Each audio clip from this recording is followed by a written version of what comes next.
4 जून मंगलवार को लोकसभा चुनाव के नतीजे आएंगे। चुनावी नतीजे को लेकर मध्य प्रदेश निर्वाचन आयोग द्वारा तैयारियां पूर्ण कर ली गई हैं। मध्य प्रदेश का मुख्य निर्वाचन पदाधिकारी अनुपम राजन ने प्रेस कॉन्फ्रेंस आयोजित कर मतगणना को लेकर की गई तैयारियों की विस्तृत रूप से जानकारी दी। उन्होंने जानकारी देते हुए बताया कि सुबह 8 बजे से काउंटिंग शुरू हो जाएगी और सुबह 5 से अधिकारियों को उनकी टेबल की जानकारी दे दी जाएगी। राजन ने बताया कि भीषण गर्मी को देखते हुए मतगणना स्थल के अंदर और बाहर टेंट, कूलर और पानी की व्यवस्था की गई है। इसके अलावा सुरक्षा की बात की जाए तो स्ट्रांग रूम की सुरक्षा के लिए सेंट्रल फोर्स के साथ एसएएफ और जिला पुलिस के 10,000 जवानों को सुरक्षा में तैनात किया गया है। 29 पार्लियामेंट्री कॉन्स्टिट्यूएंसीज के लिए मतगणना होगी। ये काउंटिंग 52 जिला मुख्यालयों पे होगी। काउंटिंग प्रातः 8 बजे प्रारंभ होगी।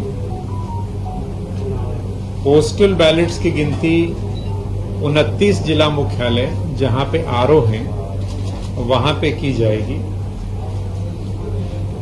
बाकी जगहों पे पोस्टल बैलेट की गिनती नहीं होगी। जो हमारी ईवीएम है या कंट्रोल यूनिट है उसकी गिनती भी 8 बजे से प्रारंभ होगी। ऐसा इसलिए होगा कि पोस्टल बैलेट्स की गिनती जिन 29 जगहों पे की जाना है जहां पे आरओ का मुख्यालय है वहां पर पोस्टल बैलेट की गिनती एक अलग कक्ष में आरओ की उपस्थिति में हो रही है। ऐसी स्थिति में उसी स्थान पे अन्य कक्षों में ईवीएम मशीन के माध्यम से काउंटिंग 8 बजे से आरंभ हो जाएगी। गर्मी को देखते हुए काउंटिंग सेंटर्स पे छाया की व्यवस्था, पीने के पानी की व्यवस्था और काउंटिंग हॉल के अंदर कूलर की व्यवस्था और कुछ जगहों पे कलेक्टर्स ने अपने स्तर पे एसी वगैरह की व्यवस्थाएं भी की हैं। प्रयास ये है कि गर्मी को देखते हुए जो कुछ भी सुविधाजनक माहौल वहां क्रिएट किया जा सकता है वो किया जाए। मेडिकल किट की व्यवस्था, डॉक्टर्स की व्यवस्था, अस्थायी अस्पताल की व्यवस्था, ये सारी चीजें की गई हैं, फायर ब्रिगेड वगैरह। कल का दिन ड्राई डे घोषित किया गया है, ये भी आपकी जानकारी में है। काउंटिंग सेंटर्स पे 3 लेयर सिक्योरिटी रहेगी। सबसे जो आउटर एरिया है वहां पे डिस्ट्रिक्ट की फोर्स, जो आर्म फोर्स है डिस्ट्रिक्ट की, वो रहेगी।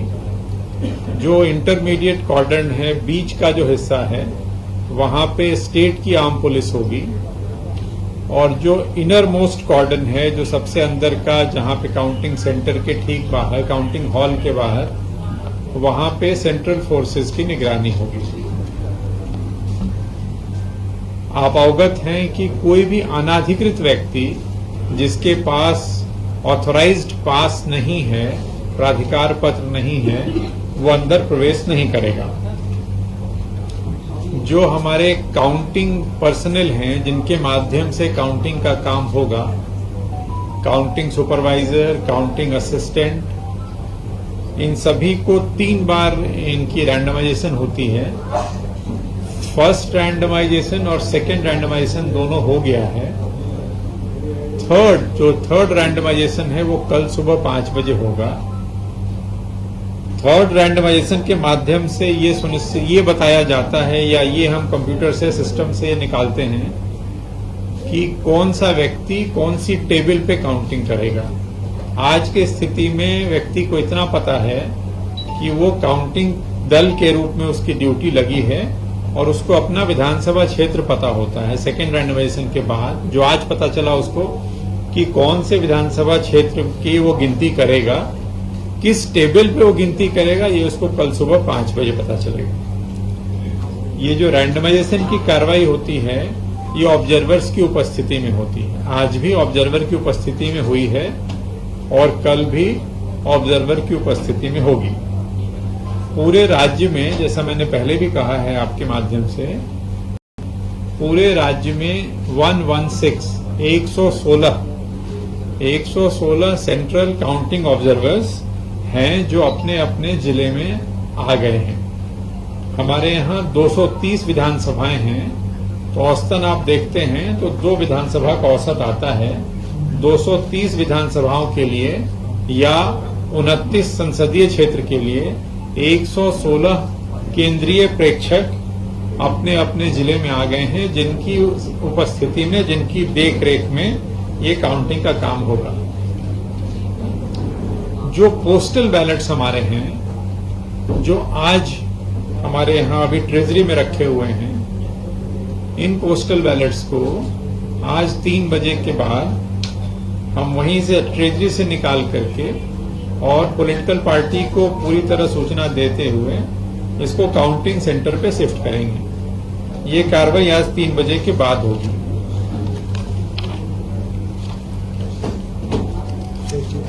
जो ईटीपीवीएस होता है, जो हमारे सर्विस वोटर्स होते हैं, जो हमारे जवान हैं, जो सीमा पे हैं, उनके जो मत होते हैं, उनका जो पोस्टल बैलेट होता है, वो कल 8 बजे तक, क्योंकि काउंटिंग हमारी कल 8 बजे शुरू हो रही है, कल 8 बजे तक जो उनके पोस्टल बैलेट हमें प्राप्त हो जाएंगे उसको गिनती में लिया जाएगा। 8 बजे के बाद जो प्राप्त होता है उसको गिनती में नहीं लिया जाता।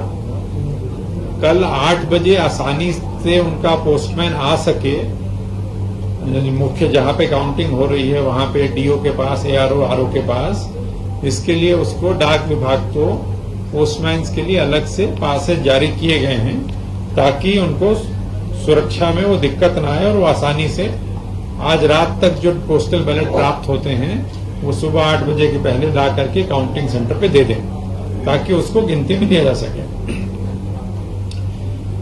मीडिया के साथियों के लिए हर काउंटिंग सेंटर पे अलग से मीडिया कक्ष बनाया गया है। मैंने खुद भी कल भोपाल का देखा था, जहां पे टेलीफोन की व्यवस्था, स्क्रीन की व्यवस्था, प्रिंटर, कैलकुलेटर आदि, जो आपको जानकारी आगे भेजने में आसानी हो, इंटरनेट वगैरह की व्यवस्था वहां की गई है। और मीडिया कर्मियों के लिए जो हमें लिस्ट प्राप्त हुई थी जनसंपर्क से, उन सभी को पास से जारी किए गए।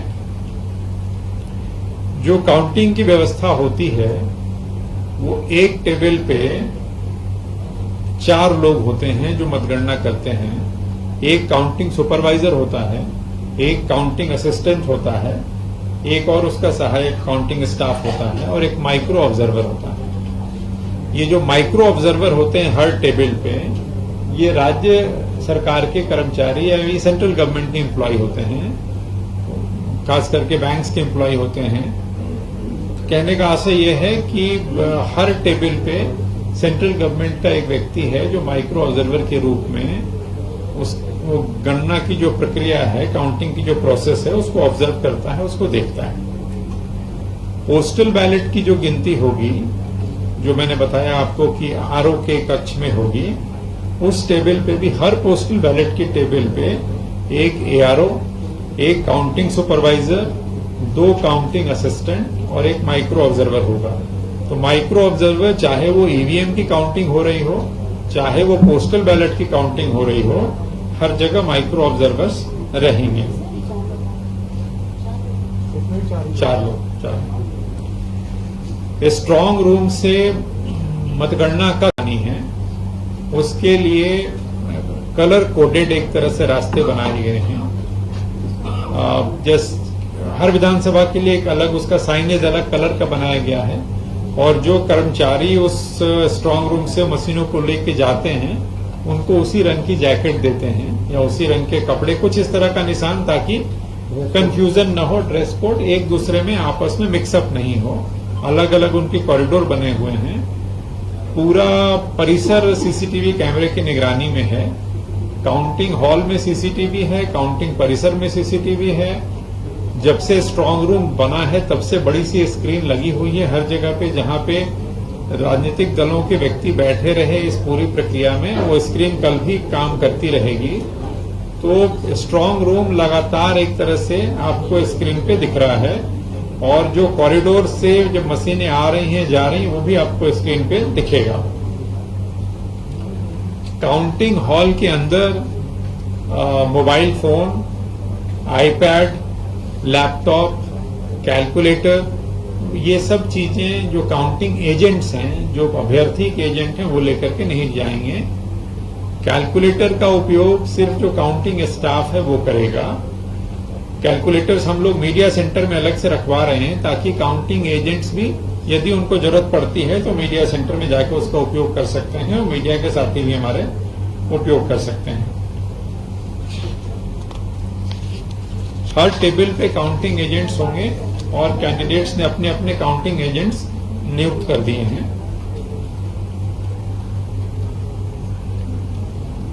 पोस्टल बैलेट जो है उसके बारे में जो आपको, हालांकि यह जानकारी हम लोग पहले आपसे साझा कर चुके हैं लेकिन फिर भी मैं रिपीट कर रहा हूं। 85 प्लस के जो लोग थे जिन्होंने घर से होम वोटिंग की सुविधा का लाभ लिया, उनकी संख्या 35,211 है। ऐसे दिव्यांग साथी जिनकी 40% दिव्यांगता थी, 40 या उससे अधिक, जिन्होंने घर से मतदान करने का विकल्प दिया और उसका उपयोग किया, इनकी संख्या 12,816 है। जो 4 प्रकार की सेवाएं थी जिनको आवश्यक सेवा घोषित किया गया था और उनको भी होम वोटिंग की सुविधा थी, जिसमें मीडिया कर्मी भी थे हमारे, इस श्रेणी में 1432 लोगों ने घर से वोट देने की सुविधा का लाभ लिया है। 39,510 हमारे जो मतदान कर्मी थे उन्होंने इसका लाभ लिया है, जिनकी पोलिंग में ड्यूटी लगी थी, पोस्टल बैलेट का लाभ लिया उन्होंने। और जो अभी तक हमें ईटीपीवीएस के माध्यम से जो सर्विस वोटर्स हैं उनके जो प्राप्त हुए हैं वो है 37,573। जो सर्विस वोटर्स हैं जिनकी 37573, जो कल 8 बजे तक और भी कुछ इसमें इजाफा हो सकता है, 200-500 सर्विस वोटर्स। ईवीएम की गणना के लिए जो टेबल्स लगाए गए हैं उसकी कुल संख्या टेबल्स की है 3883, 3883। 230 विधानसभाओं में जो टेबल्स लगी हैं उनका जब हम टोटल करते हैं तो इनकी संख्या आती है 3883। पोस्टल बैलेट की गिनती के लिए जो लगाई गई हैं टेबल्स वो हैं 242। फिर स्पष्ट करूं कि पोस्टल बैलेट की गिनती 29 जगहों पे हो रही है, तो 29 जगहों पे जो